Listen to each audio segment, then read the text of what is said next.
Bismillahirrahmanirrahim. Solution de la série de DD numéro 5, l'électrocinétique. Nous avons vu dans les séries précédentes l'électrostatique qui est l'étude des charges qui sont immobiles, donc qui ne se déplacent pas. Maintenant, nous allons voir l'électrocinétique qui est l'étude des déplacements des charges électriques libres dans un conducteur. Voici quelques définitions.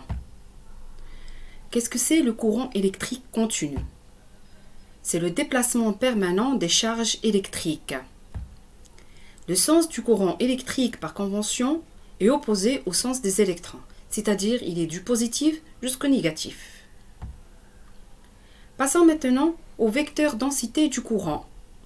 Les forces exercées sur les électrons d'un conducteur soumis à une différence de potentiel créent un champ électrique. E. Les électrons seront soumis à une force F. Cette force, c'est la force électrostatique qui est égale à Q fois E. Par exemple, on prend une ampoule, pour l'allumer, il faut lui ajuster deux pôles, un négatif et l'autre positif. L'ampoule va se charger parce que nous avons appliqué une différence de potentiel sur les électrons. Ces électrons qui vont se déplacer dans cette ampoule, résultat, elle va s'allumer. Donc, cette différence de potentiel va créer un champ électrique qui va créer une force électrostatique. Donc, qui fait déplacer les électrons sous l'action de frottement. Les électrons seront également soumis à une force de frottement qui est égale à moins lambda fois V. Le moins signifie que la force est opposée au sens de déplacement des électrons. Donc, lorsque les électrons vont se déplacer de A vers B, la direction de la force sera de B vers A. Lambda est le coefficient de frottement. V, c'est la vitesse de déplacement des électrons. Lorsque le régime est permanent, la vitesse est constante, c'est-à-dire l'accélération est égale à 0. La somme des forces est égale à 0, donc on a la force électrostatique F, puis la force de frottement petit f qui est égale à 0. Remplaçant les par leur formule, on va obtenir la vitesse des déplacements des électrons qui est égale à Q sur lambda fois E. Par définition, G est égal à ρV. Remplaçons V par la formule déjà trouvée précédemment. Donc, G, la densité du courant électrique, est égale à ρ fois Q sur lambda fois E. Passons maintenant à l'intensité du courant électrique. L'intensité du courant électrique, par définition, c'est la quantité élémentaire des charges qui traversent la section ds par unité de temps dt.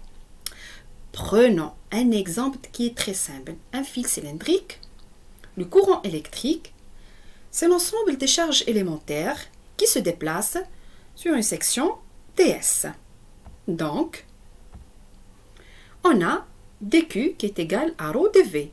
ρ, c'est la densité volumique. dV, c'est le volume du cylindre. Donc, le volume du cylindre est égal à la surface ds fois la distance. La distance est égale à vitesse fois le temps. Donc, dQ est égal à ρ fois V fois ds fois dt. Par définition, G est égal à ρ fois V. On va obtenir que dQ, qui est égal à la densité du courant électrique fois ds fois dt. Donc, l'intensité du courant électrique, c'est dQ sur dt, est égale à G ds.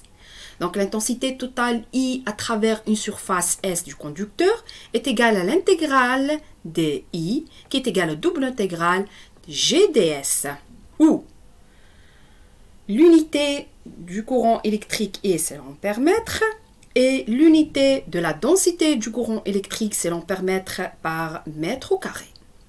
Qu'est-ce que c'est la loi d'Ohm? À température constante, le rapport de la différence de potentiel U entre les extrémités d'un conducteur par l'intensité du courant I électrique est constant. Ici, il faut bien faire la différence entre la différence de potentiel U et le potentiel V. Commençons par le potentiel V. Le potentiel V, comme on a déjà vu en électrostatique, est égal à 1 sur 4 pi epsilon 0 Q sur R. La différence de potentiel U est égale à V1 moins V2. Cette différence de potentiel, lorsqu'on la divise par le courant électrique, on va obtenir une constante. Cette constante n'y est que la résistance électrique. Considérons maintenant un conducteur homogène de section S et de longueur L, parcouru par un courant électrique I.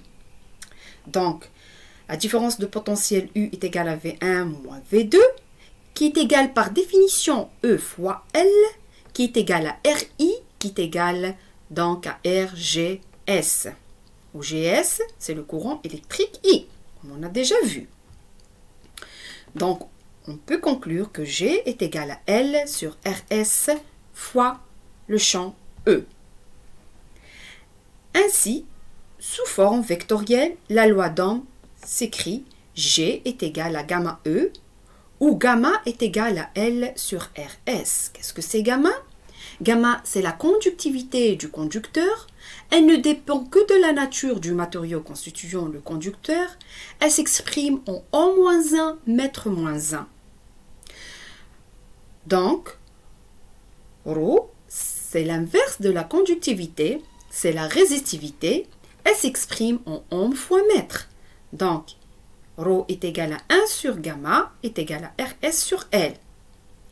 D'où on peut conclure que R est égal à la résistivité ρ fois L sur la surface S. La constante R caractérise la nature et la géométrie du conducteur.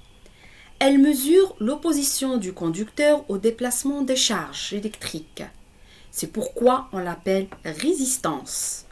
La résistance R s'exprime en ohm, alors que la conductivité s'exprime en ohm-1 mètre-1.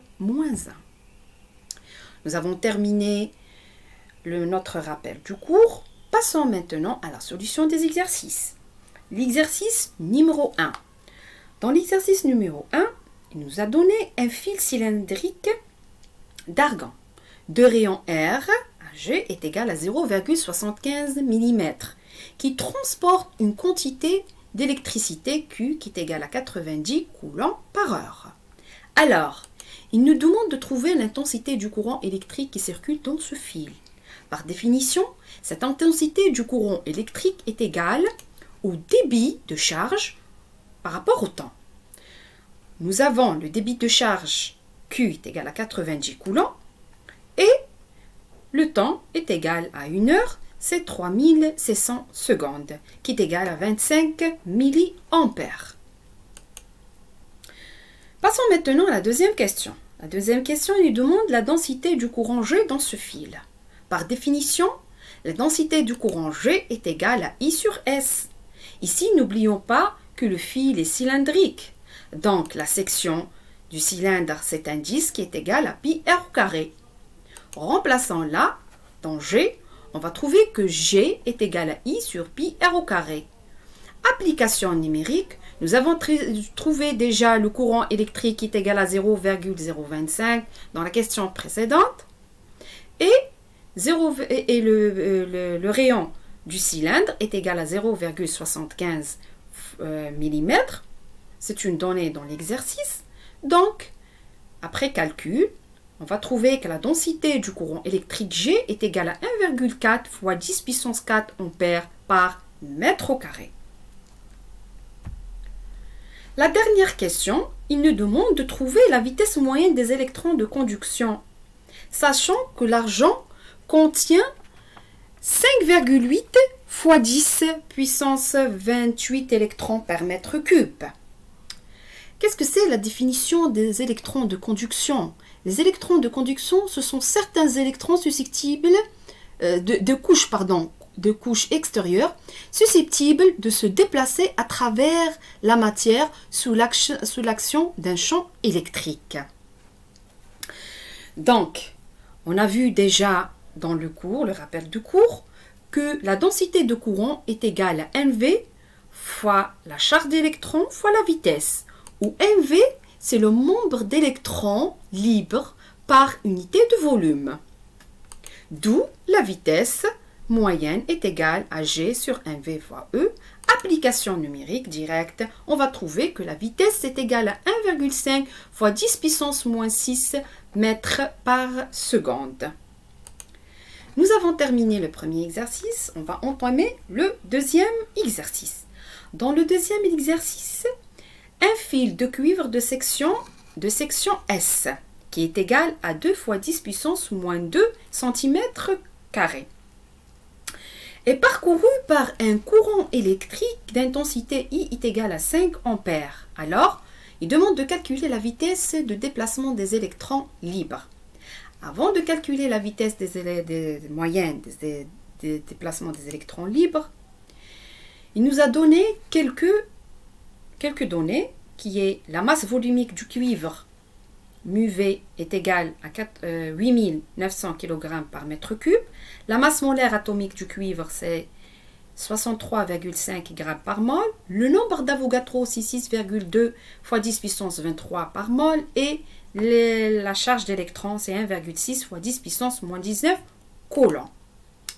Il faut trouver le courant électrique, I, qui est par définition, c'est dQ sur dt. Donc, soit une tranche de ce fil électrique de longueur dl, donc de section S, le volume de ce fil de cette tranche électrique est égal, dV est égal à SdL. Donc dl c'est V dt, donc dV est égal à S fois la vitesse fois dt. Le nombre d'électrons libres contenus dans ce volume dV, c'est dN qui est égal au nombre d'électrons libres par volume fois dV. Un V, comme nous avons déjà vu, représente le nombre d'électrons libres par unité de volume. La charge dQ portée par ces dN électrons libres, dQ est égal à charge des électrons fois le nombre d'électrons libres. Donc, remplaçant le nombre d'électrons libres dans la formule de dQ, dQ est égal à E, NV fois S fois vitesse fois dt. D'où I est égal à E fois NV fois S fois la vitesse. Déterminons à présent NV, le nombre d'électrons libres par unité de volume.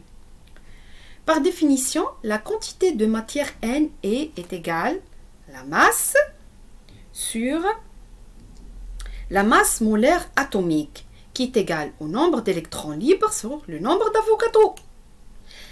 Sachant bien que la masse est égale à la masse volumique fois le volume. Remplaçant là, on va trouver que la masse volumique fois le volume sur la masse atomique est égale au nombre d'électrons libres sur le nombre d'Avogadro.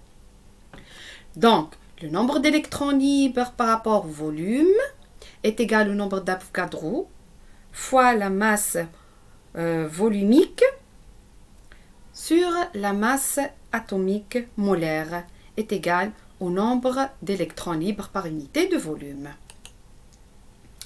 Donc, sachant bien qu'un atome sachant bien que chaque atome libère 1,2 électrons de conduction, c'est-à-dire le nombre d'atomes par unité de volume, est égal à NV. Et NV est égal au nombre d'Avogadro fois la masse volumique sur la masse molaire atomique. Application numérique, on va obtenir que le nombre d'électrons par unité de volume qui est égal à 8,44 fois 10 puissance 22 électrons par centimètre cube. Finalement, remplaçons toutes ces données dans la formule de la vitesse. V est égal à I sur S NV fois E. On va obtenir que la vitesse moyenne de déplacement des électrons libres est égale à 1,85 fois 10 puissance moins 4 mètres par seconde. Finalement, voici le troisième exercice. Soit une tranche de longueur L d'un condensateur cylindrique dont les armatures sont le rayon R1 et R2 et au potentiel V1, V2 et sachant que R2 est supérieur à R1. Entre les deux armatures se trouve un diélectrique de résistivité ρ. Un diélectrique, c'est un milieu, on dit un milieu diélectrique, s'il ne contient pas de charge électrique susceptible de se déplacer. C'est-à-dire, c'est un milieu ne peut donc pas conduire le courant électrique. Il est souvent isolant, mais qui peut être polarisé par un champ. Alors, qu'est-ce qu'il demande dans cet exercice? Premièrement, il demande de calculer l'intensité du courant électrique I qui traverse le conducteur. Donc, on sait ici que le champ sera radial. Donc, E est égal à ER fois U. Par définition, la densité de courant, comme on a vu déjà dans le rappel de cours, c'est la conductivité, fois E. La conductivité ici, c'est sigma. On l'a vu déjà dans le cours, c'est gamma. Le vecteur G est aussi radial, puisqu'il y a une relation directe entre le vecteur densité électrique et le vecteur de champ électrique. Donc, G est égal à GR fois U. Comme l'intensité U du courant électrique traversant le condensateur cylindrique correspond au flux de G à travers le cylindre de hauteur R et de rayon R, petit r, alors I c'est l'intégrale, le double intégral par rapport à la section GDS qui est égale à l'intégrale de G fois 2pi R dl qui est égale à GR. Là, on va intégrer dl de 0 à petit l, donc I est égal à 2pi RL fois G. Deuxièmement, déterminons maintenant le champ électrique en fonction de I, de ρ, la résistivité, et de L. Comme E est égal à ρg par définition, on a G qui est égal à IS qui est égal à I sur 2pi RL. Alors, E, le champ électrique, est égal ρ sur I 2pi RL. Donc, la troisième question sera rapportée sur le calcul de la différence de potentiel entre les deux armatures. Donc, comme vous avez trouvé déjà dans la troisième série de la théorie de l'application de la théorie de Gauss, que une surface fermée par le cylindre entre le rayon R1 et R2, E est égal à moins gradient de V. Donc, dV est égal à moins E dl. Donc, on va intégrer E dl, donc qui est égal à la différence de potentiel V1 moins V2.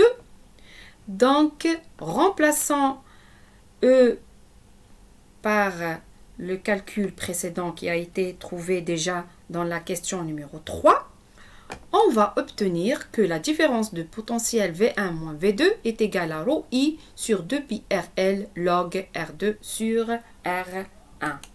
Finalement, il demande de trouver la résistance R de ce diélectrique. Tout simplement, on va utiliser la loi d'Ohm. La loi d'Ohm, c'est V1 moins V2, c'est la différence de potentiel qui est égale à RI. Et on a trouvé dans la troisième question que la différence de potentiel est égale à ρI sur 2pi L log de R2 sur R1. Finalement, la résistance R est égale à ρ sur 2pi L log R2 sur R1. Nous avons terminé notre série. Merci pour votre attention.